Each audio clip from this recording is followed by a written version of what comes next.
Well, thank you everyone for being here. Obviously, beautiful venue, and we're on day 2. So usually I expect a lot of attrition because everybody's hungover. So this is great.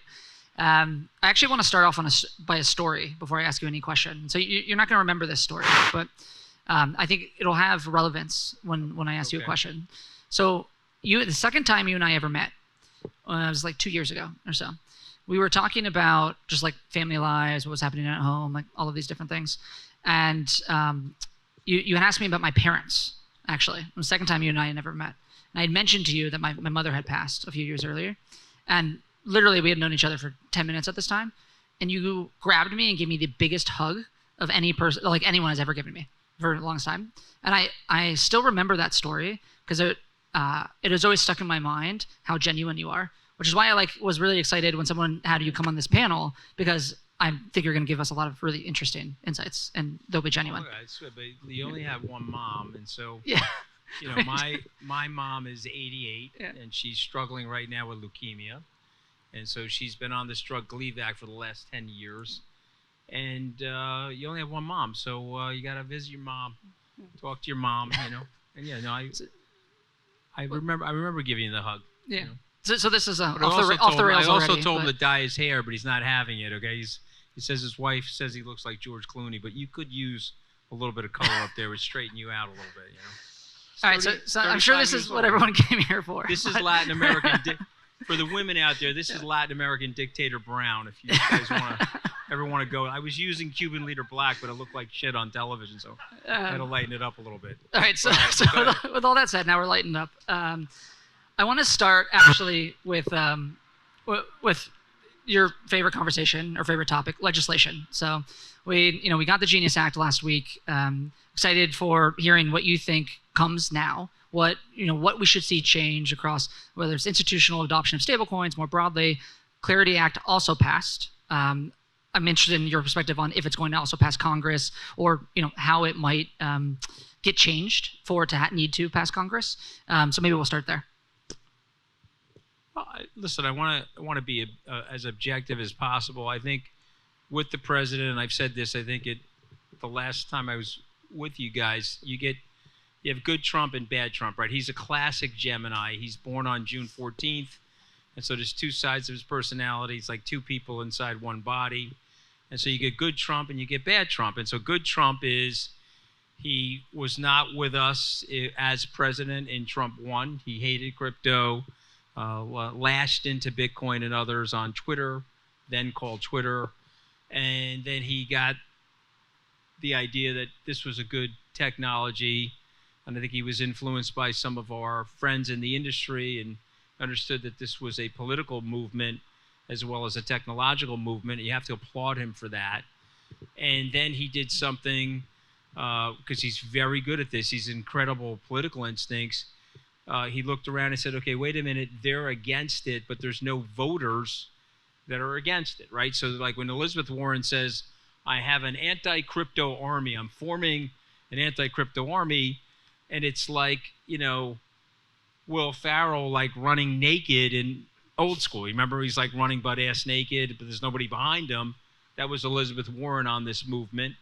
And Trump is like, yeah, I'm going to be with you guys, and being with us comes $250, $300 million, and comes a package of super smart people that are going to be in the room with him. So you got to give him credit for all of that.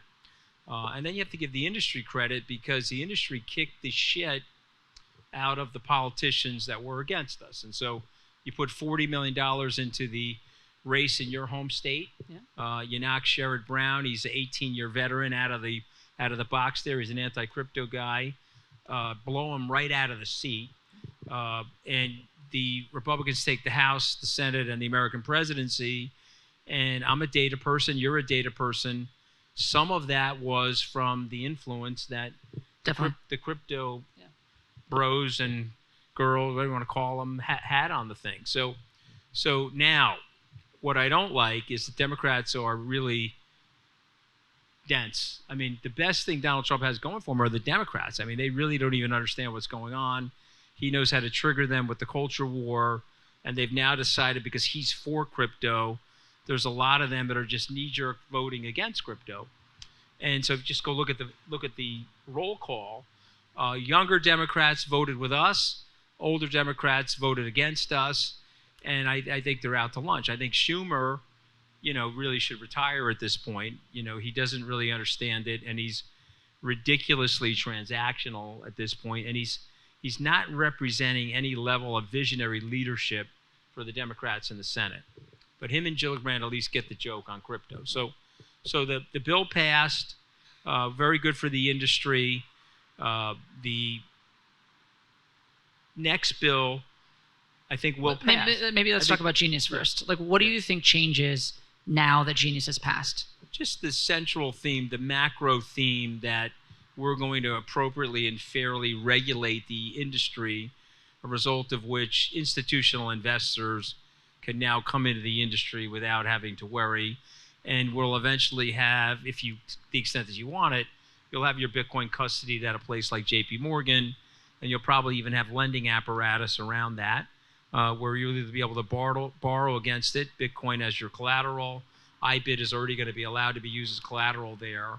But just the notion that there'll be lending at big money center banks around Bitcoin and other digital assets is like a phenomenal thing. Moreover, eventual Avalanche ETF, a Solana ETF, other ETFs that were blocked by Gary Gensler for nonsensical reasons will also cause a mass proliferation of that and will lead to the eventual tokenization of the stocks and bonds and real world assets. And by the way, Paul Atkins, who's a great guy and was this close to getting the SEC chair in Trump 1, where I was on that transition team and interviewed everybody.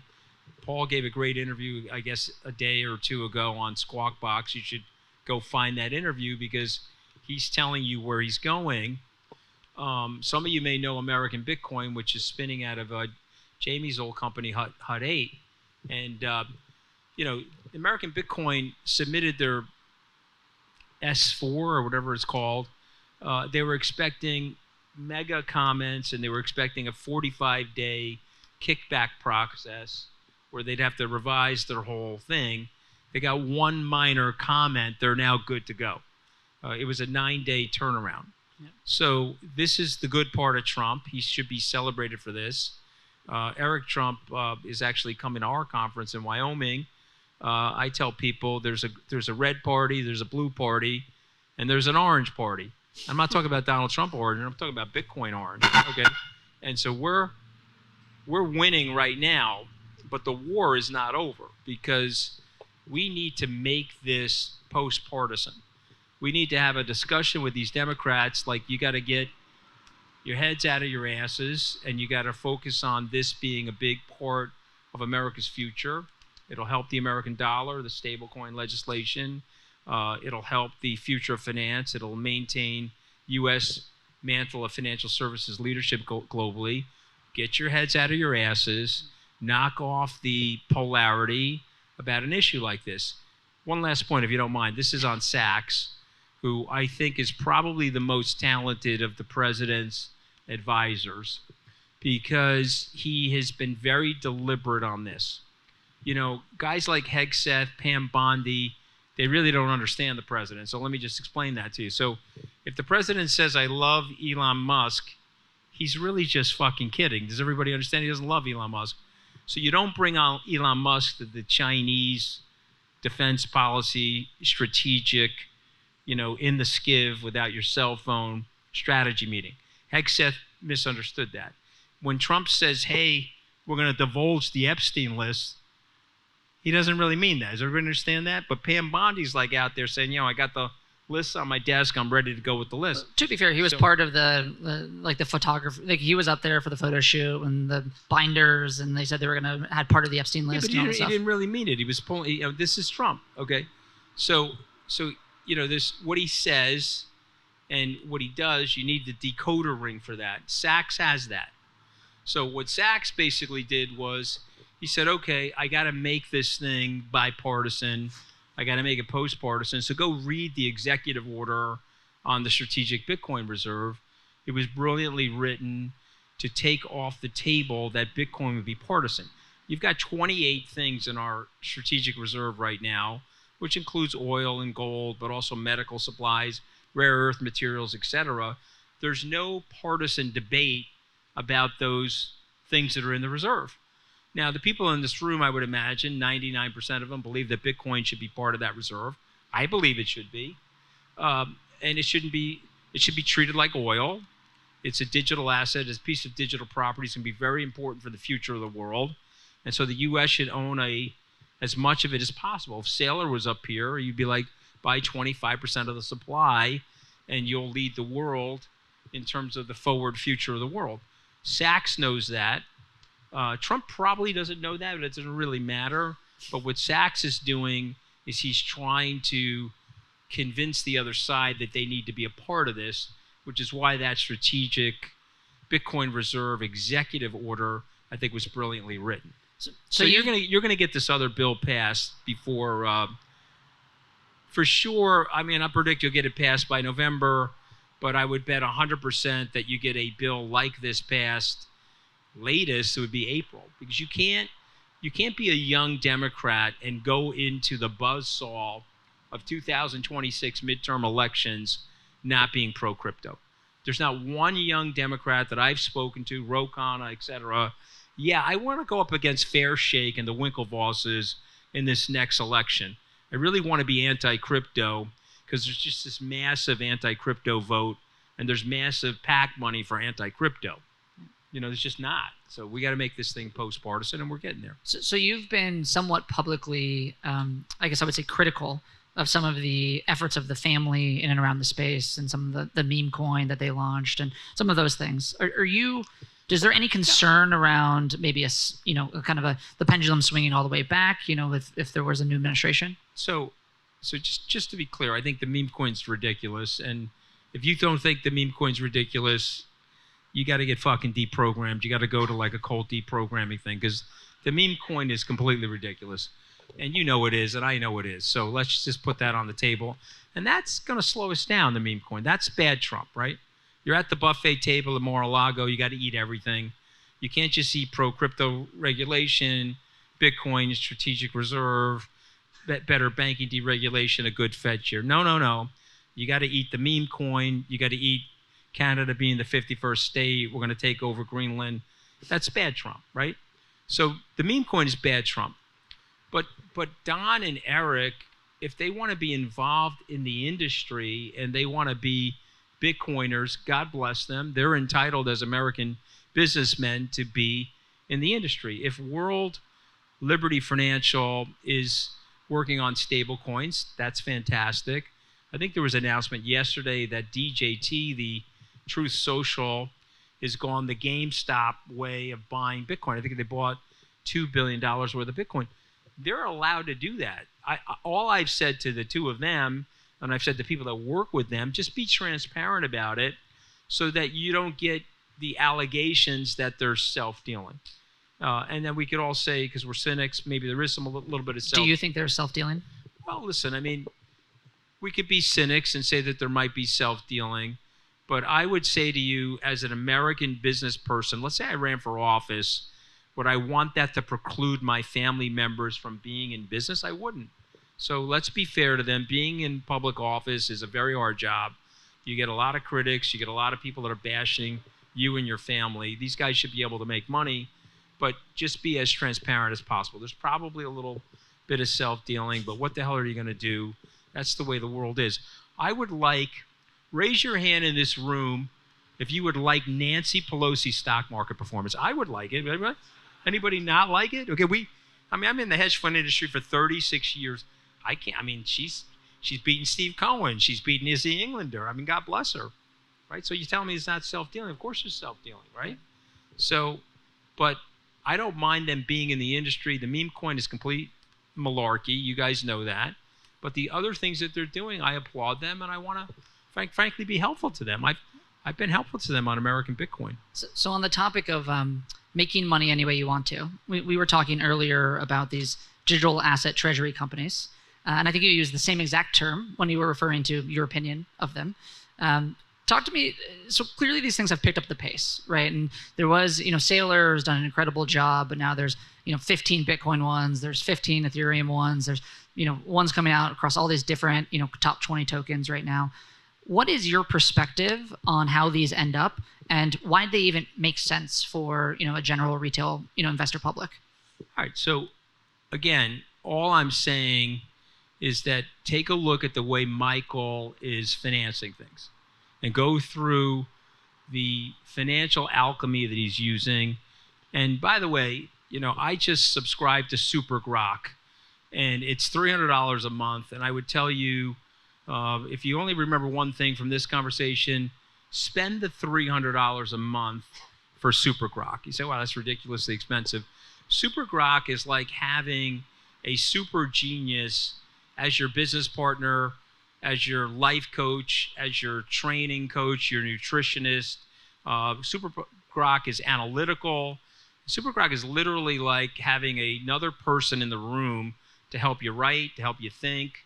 I just bought a piece of land next to my house here in Southampton, and I asked Super Grok, I said, go into the world, and I want you to render the front of this house that I'm going to build here. That's going to be unique, but styled in the following way. Are you an XAI shareholder? I am an XAI shareholder. Yeah, I am, but I also own. What is ChatGPT's company called? OpenAI. OpenAI. Yeah. I own OpenAI. I own NVIDIA. There could be a bubble in this space. I actually don't care. I lived through the internet bubble, came out the other side. I would tell the young people here, there's probably a bubble in AI, but just ride it right through, because you're going to get this thing right. Many of my contemporaries got burnt in March of 2000. I was 36 years old in March of 2000. A lot of my contemporaries got burnt. They left the tech space. The last 25 years, tech has been the greatest place to invest. And I'll make a prediction that the next 25 years, AI will be one of the greatest places to invest alongside of crypto. So don't get knocked out of the space. But yes, I am an investor there. And anytime I can buy shares in XAI, and frankly, anytime I can buy shares in something Elon's doing, I want to be a part of it. So, is Elon doing a treasury company? He's a little nuts with the politics. He didn't take my advice by not going in. He lasted 12 Scaramuccis with Trump, which is 12 times longer than I lasted in that role. It was actually 11.8, but we're generous. I sort of feel like I should be the official score of Scaramucci's, don't you think? You definitely should. So we're generous here. We round up on Scaramucci. So, yeah. But the poor guy, he didn't see all the shots. And by the way, he got taken out from the inside. Does everybody understand that? They were like so jealous of him. And you got to remember something about Washington. If they can't control you in Washington, then they make a move on you. They tell people, he's got a bladder problem because he's using too much ketamine, which of course he doesn't. But yeah, that's what they do to you, So the treasury companies. But I just want to go to Grok for one more second. Okay. Do you mind? But back on Grok, ask Grok the following question: the financing mechanisms of Michael Saylor in strategy. And it will articulate for you a summary of what he's doing. It's absolutely brilliant. So if you're telling me the other 15 or however many Bitcoin treasury companies can replicate that to a T, then I'm good with those companies, because that's great. I mean, but they can't do that. So what ends up happening is you're buying into the company and you're getting a 0.8 or 0.8 kick on Bitcoin. But with Saylor, you're buying into him and you're getting like a 1.2 kick on Bitcoin, possibly more, which is why the stock's trading at a premium. And so if you're telling me it's Saylor's company and it's a Bitcoin treasury company, I'm for it. If you can create the same mechanisms that Michael's creating, which I don't believe you can because you don't have his borrowing capability, then I'm not 100% for it. But by the way, I want to be very clear on this, because they never really report this in the press. Those companies will work, but they're going to work at 0.8 of Bitcoin. They're not going to work at 1.0 of Bitcoin. So my feeling is buy Bitcoin. On the other ones, whether it's Ethereum or Solana or Avalanche, or you pick those, they're different. Those are different beasts. They're not the Bitcoin treasury. And I think those are beneficial to those layer ones, because the more acquisition of that, the better for the layer ones. And I'm a big layer one fan. I do own Avalanche. I see John here in the front row. I do own Solana. And I want those guys to be at the forefront of tokenization. So those treasury companies will help those guys get there. And you want that. Paul Atkins said it yesterday. He wants T0 by the end of next year. So December 2026, like Larry Fink, who, by the way, hated Bitcoin.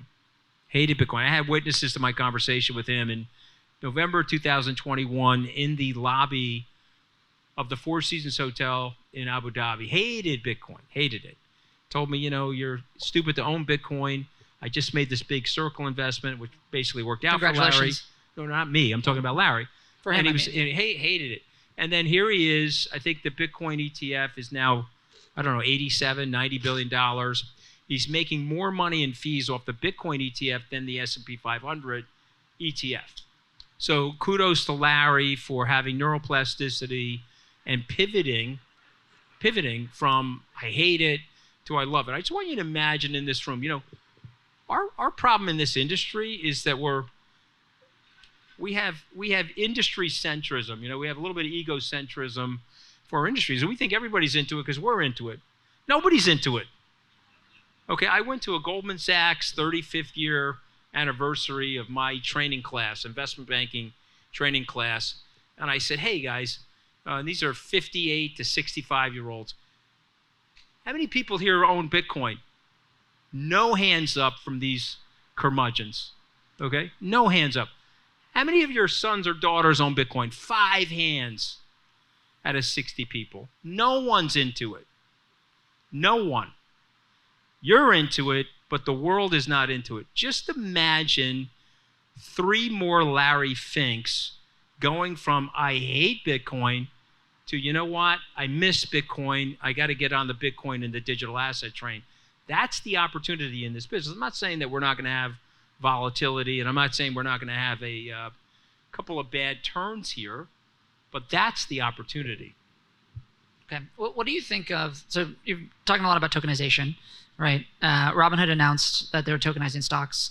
It's a little bit of an interesting kind of structure, and the fact that they have selling a derivative versus a stock that exists in the US and through their European entity. How do you think that market evolves specifically? Well, as goes the SEC, goes that market. So as they get more guidance and they get more clarity, to use the new definition of the bill, as that happens, that will happen. And so I would take Atkins at his word that the bill gets passed and then Robinhood gets guidance. If you would like to be frustrated, be the general counsel of Robinhood, Kraken, or Coinbase talking to the SEC 1 year ago, where you've got your hand up and you're like, could you just tell me what's the rules? No, we don't want to give you any rules. What we want to do is we want to sue you guys, and then we won't even tell you what to do, to the point where the judges are rebuking the SEC, saying, hey, it's legitimate for Coinbase to ask you what the rules are. So, again, that's good Trump. And I'm in a good mood this morning. We're going to just focus on good Trump. You guys don't want to hear my opinion on bad Trump, but we'll just focus on good Trump. I think we all know. Should we take questions from the audience? You want to take? Okay, no? We'll take some Let's questions. Take some questions. Are there any questions out there? I know, John, you had one. You told me earlier. I'll repeat the question. Go ahead, John. Yep.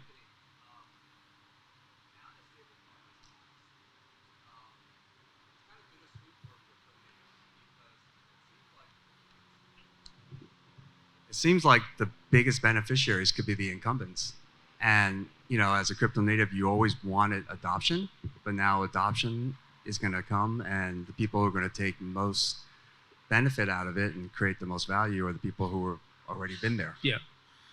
All right. So it's a great question, but that is there's a couple of axiomatic facts about life. Let's just talk about life, okay? Life is unfair.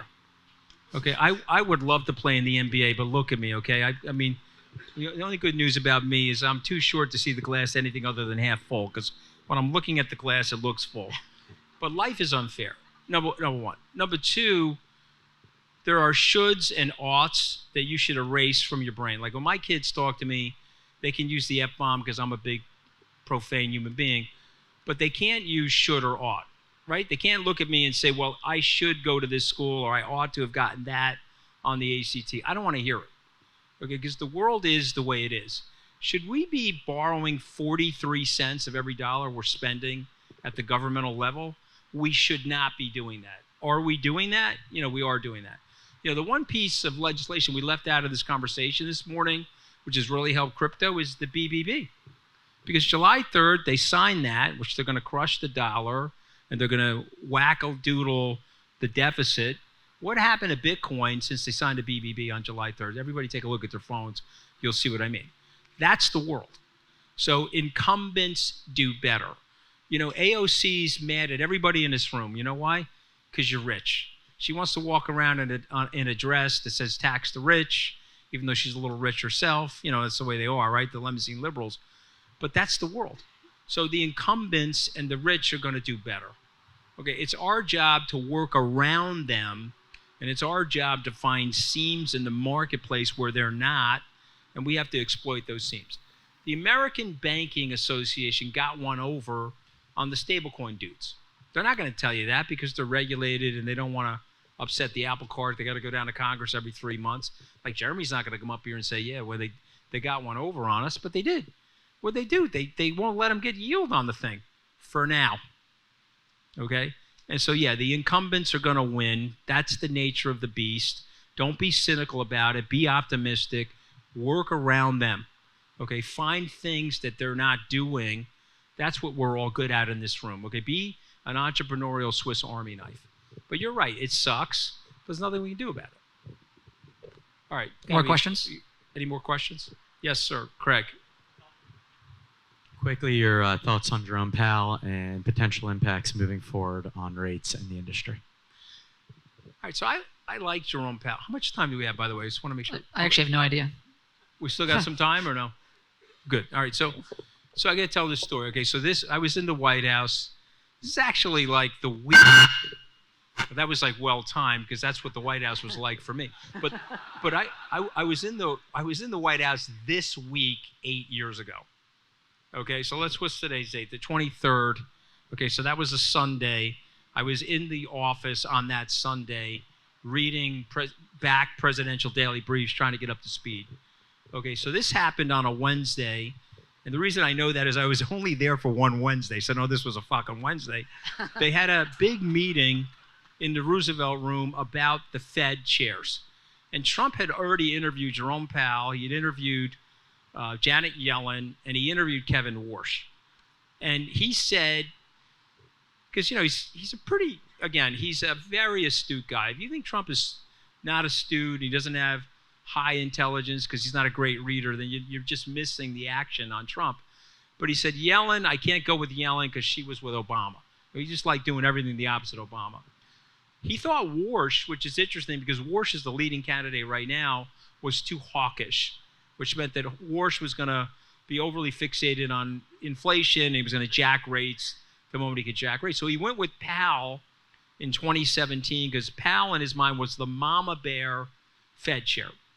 And by the way, Powell turned out to be the mama bear Fed chair. But Trump does not want the mama bear Fed chair. Trump wants the Trump Fed chair, which is like, hey, hey, Jerry. He was calling him Jerry in the beginning, right? The poor guy, right? We got to get the race to zero forever. You okay with that? Which, of course, you can't be, right? So I just want to give the backdrop. And in fairness to Trump, last week when he said Biden appointed Jerome Powell, and then the left-wing media went nuts, and they showed him in the Rose Garden appointing Jerome Powell, he was trying to say that Biden reappointed Jerome Powell, and this is the stuff that they do to Trump that I think is unfair. Okay, Trump is way smarter and more put together than these people want to give him credit for. So I think Trump is wrong on this. I think we need an independent Fed. I think we need somebody that's a watchdog for the currency. I think the Fed has been a disaster, but not for the reasons other people think. The Fed has been a disaster because they have not in the last 30 years held the politicians' feet to the fire. So the politicians get together and say, look, let's not fight with each other. Let's just spend money. And they all look around at each other and say, yeah, great, let's just spend money. And so the Fed has enabled that. They're like a drug enabler. They're like, okay, they're going to spend money ad nauseum. We're going to create money for them to spend, which has absolutely crushed the people that I grew up with. This is why we have this big rise of populism in the country. So Fed has been a disaster for a different reason. And I want people to understand how much of a disaster this has been. And I'm going to give you the best example, and then I'll talk about Jerome Powell. The best example is my parents' house. I grew up here on Long Island. My dad and mom bought the house I grew up in for $16,000 in May of 1962. And you could use a calculator. That was 457 ounces of gold, with gold priced at $35. My mom and dad think they made a fortune on their house. The estimate for my parents' house, my mom still lives there, my dad passed, is $750,000. You know, Anthony, I bought the house for $16,000. It's now worth $750,000. But what is it worth in gold? Okay, so go do the math. It's worth approximately 250 ounces of gold. So the house actually went down in value measured by gold over the last 60 years, which would make sense, guys, because it's a 60-year-old house, it's an older house, and it's worth 250 ounces of gold. This is the best example I can give you to what the Fed and the politicians did to the money, which is why you're at this conference and why Bitcoin is going to $1 million. It's going to go to $1 million a coin for sure.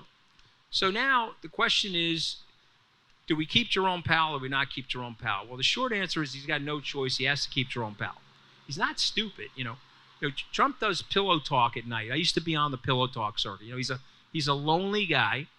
He's living, you know, Melania fucking hates him, right? You know that, right? I mean hates him. So he's living alone in the White House, 132 rooms, and he picks up the phone and he's calling Sean Hannity. He's calling Besant's on the pillow talk circuit now. He calls Steve Schwartzman. Do you think Steve Schwartzman's telling him, hey, we got to fire the Fed chair? Okay. When he floated the idea like 10 days ago that he wanted to make Besant the co-treasury person and the Fed chair, Jamie Dimon got out there and said, we can't do that. It's crazy. Brian Moynihan got out there. So Jerome Powell is going to make it to the end of his term, no matter what Trump says about him. Now, the thing I love about Jerome Powell is that he's literally he's the anti-Trump. Trump's like lighting him up on Twitter. He's not saying anything. When Trump was lighting me up on Twitter, I was like calling him the fattest president since William Howard Taft. I was lighting him right back up, you know. And then when he was lighting me back up, I said, wow, you lost your fastball. You must be getting old. You're not even trolling properly for a New Yorker at this point. Then he went crazy, started attacking my wife, you know, because he's so crazy, right? But Jerome Powell is handling him beautifully. He's not saying a word, and he's just doing what he thinks is right. Now, that problem is it's garbage in, garbage out. So the feds are telling you that we have a 2.7% inflation rate right now. We do not. Everybody in this room knows that that's high. Just go to trueflation.com, and you can see the real number is in the ones. And so he's now behind the curve. He was wildly behind the curve with the transitory inflation comments, and now he's wildly behind the curve. So Trump is actually right. He could cut 50 to 75 basis points, which would help the housing market, help the economy, and you wouldn't see a lot of inflation. But he's not going to do that because of Trump. And if you don't think the Fed has got a political influence to it, it does. If Trump keeps pushing him, he has to push back. He has no choice. If Trump would just shut up, he would cut the rates. All right, we're getting shoot off. I We're think. done. We're yeah. done. So, all right, but guys. let's give Anthony guys, a thank you. round of applause. I appreciate being here. Let's go, Matt.